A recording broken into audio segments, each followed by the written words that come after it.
Next part हम यहीं से शुरू कर रहे हैं आगे। अब इसमें कॉम्प्लेक्स किस्म की लॉजिक्स आ सकते हैं। ये तो सिंपल हो गया ना, सिंपल इफ और एल्स है। अगर हम इसी में एक और सिचुएशन डाल देते हैं कि मार्क्स भी देखो और अटेंडेंस भी देखो, क्या देखो, ठीक है। अगर वो पास हो रहा है तो किस बेस पे हो रहा है, मार्क्स के बेस पे हो रहा है कि अटेंडेंस के बेस पे। फिर हम फीस भी डाल सकते हैं आगे जाके, फीस भी चेक करो उससे फीस जमा करवाई है कि नहीं करवाई। बात समझ आ गई। अब ऐसे मल्टीपल कॉम्प्लेक्स सिचुएशंस बनना शुरू हो जाएंगी, सही है। और ये पहली स्टेज है एआई की। जो बच्चों को एआई का शौक है, ये जो एआई जो पहली स्टेज थी वो एआई की यही थी कि वो हम इफ एल्स ऐसे लगाते थे कि हमारा प्रोग्राम जो है वो एआई प्रोड्यूस करता था। इंटेलिजेंट हो गया ना, वो खुद ही चेक कर रहा है कि इसकी क्या चीज़ कम है क्या चीज़ ज़्यादा, उसके हिसाब से डिसीजन ले रहा है। तो ये फर्स्ट स्टेज एआई की भी एक मैंने बात कह दी, आजकल बड़ा कीवर्ड वायरल हुआ है ये एआई समझ आए। उसके अलग एक मेरा प्लेलिस्ट में बना रहा हूँ पाइथन विद एआई की भी, उसके भी चैनल पे आपको मेरी प्लेलिस्ट मिल जाएगी। वो पाइथन का कोर्स चल रहा है, वो भी आप देख सकते हो, ठीक है। अच्छा यहाँ तक समझ आ गई बात। Enter your marks, enter your attendance, enter your fees. Fees अभी मैं ख़त्म कर रहा हूँ, अटेंडेंस को कैसे लेके चलें अब वो डिपेंड करता है आपके सिनेरियो पे। आपका सिनेरियो क्या है, या जो आपका क्लाइंट है वो आपको क्या सिचुएशन दे रहा है, ठीक है। हम अगर एक अजम्पशन करते हैं, पहली सिचुएशन वो क्या हो सकती है कि अगर उसके मार्क्स भी 30 से ज़्यादा है और उसकी अटेंडेंस भी क्या है 50 से ज़्यादा है, तब वो पास हो, वरना वो क्या हो जाए, फेल हो जाए। बात समझे। तो आपने स्टेप बाय स्टेप करना है। कुछ बच्चों को मैं टास्क, आप जब टास्क पढ़ते हो, जो मैं टास्क नीचे डिस्क्रिप्शन में शेयर करूँगा, वो पढ़ते साथ कन्फ्यूज हो जाते हैं, सर इसमें तो इतना कुछ मांगा हुआ है, फीस भी मांगी है, अटेंडेंस भी मांगी है, मार्क्स भी मांगे हैं। या मैं कोई बिजनेस एग्जांपल, कोई रेस्टोरेंट की एग्जांपल कर कोई टास्क दे दूँगा कि जी अगर उसने इतने गेस्ट हैं और इतने दिन का स्टे है तब उसको डिस्काउंट मिलेगा, वरना नहीं मिलेगा। इस तरह के कुछ टास्क मैं शेयर करूँगा, समझ आ रही है। तो उसमें बच्चे पढ़ते साथ ही कन्फ्यूज रहते हैं, सर ये तो नहीं हम कर सकते। तो उसका तरीका क्या है करने का, ये नहीं है कि मेरी वीडियो देखो या चैट जीपीटी से सोल्यूशन निकाल के उसको कॉपी पेस्ट करो, ये गलत तरीका है। सही तरीका क्या है, मैंने तो वीडियो में बता दिया, एक सैम्पल बता दिया ऐसे करना है।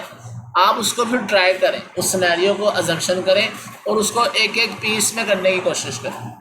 जिस तरह सबसे पहले आप देखें कि कितने पहली सबसे पहली लॉजिक क्या है। जैसा हमारे में था कि सबसे पहले मार्क्स से तो पास फेल करा के देखो, वो होता भी है आपसे कि नहीं। डायरेक्ट सारी लॉजिक्स आपसे पहली ही अटैम्प्ट पे नहीं होगी।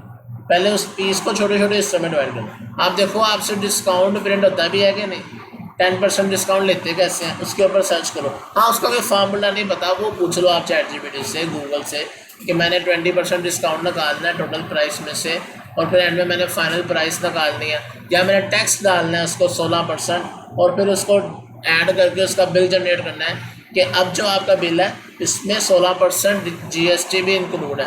तो वो उसका फार्मूला क्या है, समझ आ गई।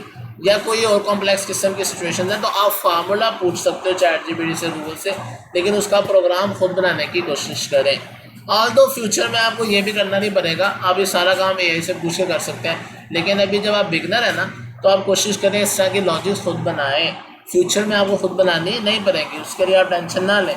लेकिन आपका ब्रेन जो है वो इस चीज़ के लिए तैयार हो कि अगर मैं किसी सिचुएशन में फंसता हूँ तो मैंने कैसे निकलना है, ये आपको निकलना आता है।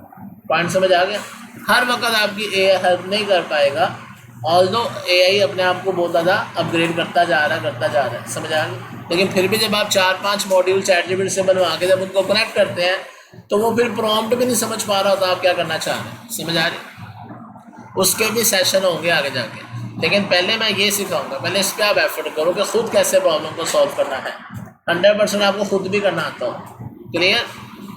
अच्छा, अब इसमें देखो बेटा, एक सिनेरियो जो मुझे समझ आ रहा है कि अगर ये वाला जो एरिया है, ये वाला जो इफ है, ये वाली जो ब्रैकेट है, ये कब चलेगी, जब मार्क्स 30 से ज़्यादा होंगे। और ये वाला हिस्सा कब चलेगा, जब उसका एल्स कब चलेगा, जब मार्क्स 30 से कम होंगे। तो आपने इसको ऐसे ऐसे समझना है कि ये वाला ब्लॉक वो है जहाँ मैं कब काम करूँगा, जब मार्क्स उसके 30 से ज़्यादा है। तो इसके अंदर आके फिर आप अगली इफ लगा देते हो अगर अटेंडेंस की। बात समझ आई। ये मैंने अटेंडेंस यहाँ पर ले ली, इसको मैंने इनपुट 1 कह दिया, इसको 2 कह दिया, यहाँ पर भी 2 ले लिए, इसको 1 कह दिया, समझ आ गई बात। इसको 2 कह दिया, यहाँ पर मार्क्स आ गए, यहाँ पर अटेंडेंस आ गई, ठीक है। अब नीचे इसके अंदर अगर उसके मार्क्स 30 से ज़्यादा हैं, फिर मैं अगली चीज़ चेक कर रहा हूँ कि उसकी जो अटेंडेंस है वो भी 50 से ज़्यादा है कि नहीं। समझ आ गई बात। और ये देखो ब्रैकेट्स अगर आगे पीछे हो तो इनको खुद ही एडजस्ट करो, हर इफ़ के नीचे उसकी ब्रैकेट चले, आगे पीछे नहीं करना है इसको, वरना आप कंफ्यूज हो जाएंगे, आपके कोड की आपको समझ नहीं आएगी। ठीक है, अब इस लाइन को मैं उठा के इसके अंदर रख देता हूँ। ठीक है बेटा जी, क्लियर। और नीचे इसका भी एल्स आ जाएगा। यहाँ पर अब वो फेल हो रहा है तो उसको बताओ वो फेल क्यों हो रहा है। समझ आई, fail due to less attendance. समझ आ गई बात, लेस अटेंडेंस की वजह से फेल हुआ। और इसी तरह फिर नीचे भी बनेंगे, यहाँ पर वो फेल क्यों हुआ, ड्यू टू लेस मार्क्स की वजह से। समझ आ गई बात।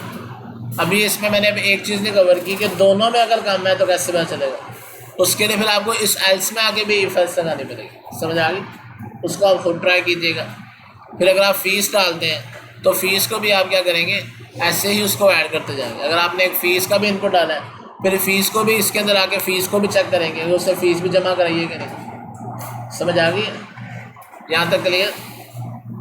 एक सिनेरियो इसमें और क्या होता है कि आप मल्टीपल कंडीशन देना चाह रहे हैं, पहले इतना ही ट्राई कर लेना है ना, उसको मैं अलग से समझा दूँ।